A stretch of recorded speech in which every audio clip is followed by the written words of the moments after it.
In lines 21 through 24, we're going to continue the thought that was begun with Audiorat. She had heard from here that a people ruling widely and arrogant in war would come for the destruction of Libya. Thus the fates unrolled, or thus the fates decreed.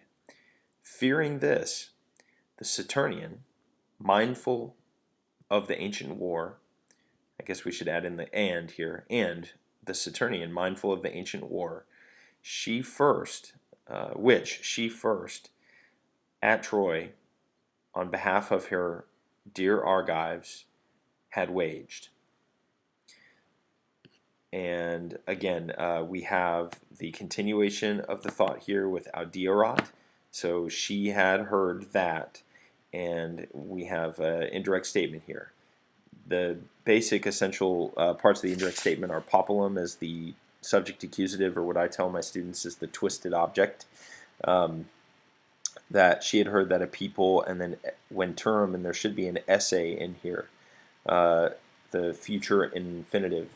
So she had heard that a people would come, and then the people are described as regem, which is a unusual use of regem almost as an adjective here. If you insist on using it as a noun, it sounds something like a people widely as king, but usually we suggest students translate this as ruling, almost as if it's regnantem. So a people ruling widely, the adverb there, and superbum bello, arrogant, and then we have bello, ablative of respect, maybe arrogant in respect to war or specification. Then we have excidio, we have a dative of purpose here. They would come for the destruction of Libya.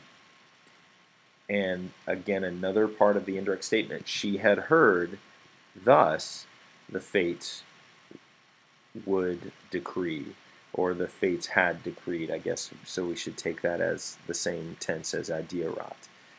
She had heard that the fates thus decreed.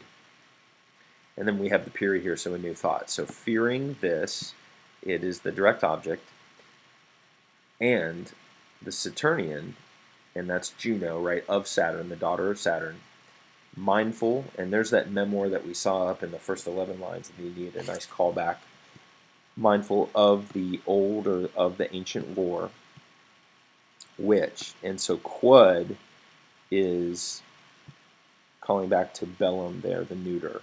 So the relative pronoun clause, and this is the antecedent.